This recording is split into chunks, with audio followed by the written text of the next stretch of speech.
What's going on, guys? My name is Triforce Addiction. Welcome back to another COD mode video. So the TEC 9 has been officially released to all players in this game. And holy crap, this is one doozy of a gun. So let's be honest, it's been quite a while since we've gone like any sort of SMG in this game. I think the last one before this one might have been the CX-9. And yeah, like since then we've been getting LMGs, we've been getting, snipers, assault rifles, and just all that kind of stuff. So it is a little bit refreshing to see an SMG come to this game. And if anything, I mean, really, it feels refreshing to see any new gun come to this game. But for this one specifically, it is a little bit different because, as of recently, all the SMGs that they've been adding, all the different types of guns that they've been adding, have had different conversion options that are at your disposal. So yes, like there are a lot of multi-purpose types of guns that have been getting released. For example, last season with the Type 19, we had the option to have it as just a normal assault rifle. We had an LMG option as well as a marksman rifle option. And yeah, I mean, like stuff like that we've been getting quite a bit of. This one more or less has some pretty similar features as well, at least when it comes to conversions. We have the ability to have just, I guess, the regular semi-auto, which is, I guess, technically full auto in this game, but then we do have the full auto repeater that makes it into an actual full auto gun with a higher fire rate. And we also have the burst option, which in my opinion is probably the best type of conversion for this gun. So if you guys already know, this gun has come out from Black Ops Cold War. This is not the Modern Warfare 2 version. I know they recently had one last year that was kind of like more of a, I guess, a really fast firing machine pistol. But no, for this TEC 9, this is from Cold War. I believe it had more or less the same features, but from what I remember, I think the TEC 9 was actually supposed to be a semi-auto SMG, but then there was also the repeater and the burst repeater as well. But of course with differences, because obviously in that game you had 150 health, while in this one you only have 100. But overall, they kind of balanced out the damage values pretty well for the most part. Even with the full auto repeater, it's not completely broken to the point where you're like three-shotting across the map. I mean, this gun does have some three-shot potential, but really at close range, but you can't extend it too hard. And even when you do extend that three-shot range in some way, shape, or form, it's still restrictive. You still have to shoot around the chest in order to get that three-shot benefit, or on the head. But for the most part, I would say that this is more of a 4 to 5 shot weapon once you have those repeaters on. So I would say those two repeaters, whether it be burst or full auto, are probably the two most vital attachments that you're going to want to use.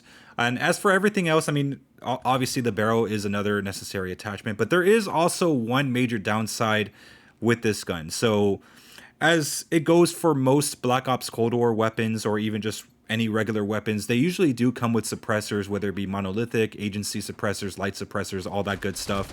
This gun actually doesn't have a single suppressor, not even a suppressor barrel.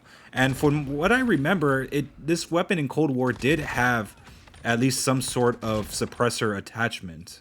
But in this game, there is actually none. There's no actual way to keep your gun silent other than maybe using misdirection device, but even then, I'm not really too sure whether or not it would actually suppress it, at least from the map.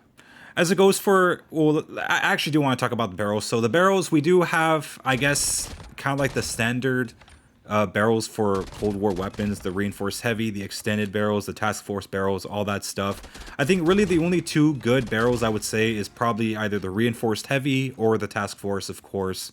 The reinforced heavy gives you more range, while the task force gives you more bullet speed and just a little bit more damage.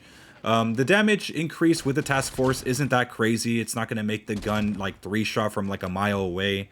It's nothing like that, but it just kind of helps a little bit with the multipliers if you're using either the full auto or the 3-round burst. It also does have its usual recoil penalties, but with this gun, there's really just like no recoil at all. So you're never really going to struggle with recoil. You don't have to put any field agent foregrip or any foregrip in general to keep this thing stable. It's always going to be perfect. Another cool benefit to this gun is the fact that it does have some pretty good bullet speed. I think it starts off with 700 by default, 700 or 600, one of those two.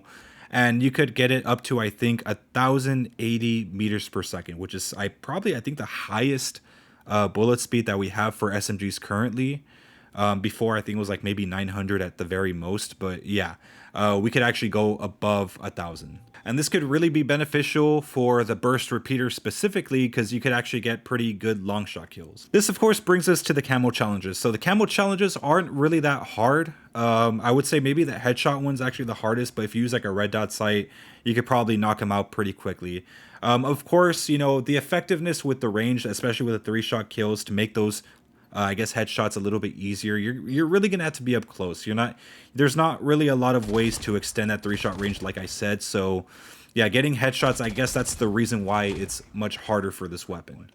As for long shots, SMG long shots aren't really that difficult. If anything, they more or less come naturally as you're just doing the whole grinding process. So it wouldn't take you a long time. It'll just come to you like at some point. Sand camos, you guys already know that, just get 400 kills. Attachments, no attachments, pretty standard, just the same old stuff. Probably one of the easier challenges that don't involve any of that random stuff is probably the hip fires, which is definitely probably one of the easier ones.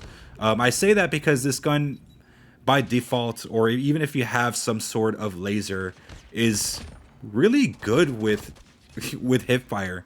Like almost like, I hate, like, I know I say this all the time, but it's kind of like cordite levels of good hip fire, especially if you do use the green laser mixed with the burst attachment. Other than that, getting gold on this weapon should be a breeze for the most part. Just the headshots is the only thing that you really do have to worry about. But again, like I said, just use a red dot sight, stay close to the enemy, and just make sure you aim for the head and you'll be fine. So now this part of the video is going to actually discuss those two conversions. So yes, the full auto conversion does increase the fire rate by a bit, but you do lose a bit of the multiplier. So getting 3-shot kills, or even I guess 4-shot kills at longer ranges, won't be easy unless you have maybe the reinforced heavy barrel or the task force barrel. Obviously those will kind of like even things out a little bit, but I would say for this weapon specifically, I favor more the burst repeater, because I think that one actually does kill a lot faster. When I saw the burst repeater make its way into this game, I thought it was going to be kind of like how it was in Cold War, just a very slow type of burst, like probably slower than the KSP, but no, this one goes like pretty much lightning speed. If anything, this has become basically the fastest bursting weapon in the entire game. And if anything, the downsides of this repeater, I mean, yeah, you do lose like 40% damage range, but at the same time, if you use like a reinforced heavy or a task force barrel, it does kind of even things out. And even then, like, you don't really lose that much range. You're still going to be able to 4-shot consistently, like over, I don't even know, like maybe 15 plus meters. So it's not going to matter too hard. But the amount of time to kill that it does take for this one is extremely fast, especially like if you're in a map like Shipment trying to get this thing diamond. You're going to kill enemies extremely fast, especially like if you're like a few feet away from them, because you're going to be able to have that like 3-shot kill damage. So that's something to keep note of. And if you want to use that green laser to make your hipfire even better, I mean, it complements the burst repeater extremely well. In the footage that you're seeing, I'm only using the red laser mainly because we're in Shipment, and second, I kind of don't want to be discovered the whole time or just have my laser just kind of like just waving all over the place, kind of like revealing my position. But again, you know, now that I think about it, I don't really think it matters because, I mean, the weapon's always going to be unsuppressed. So no matter where I shoot it, I'm going to be seen in the map. So again, I guess that's where the downside comes in with the lack of suppressor, but at the same time, it's definitely worth the trade-off.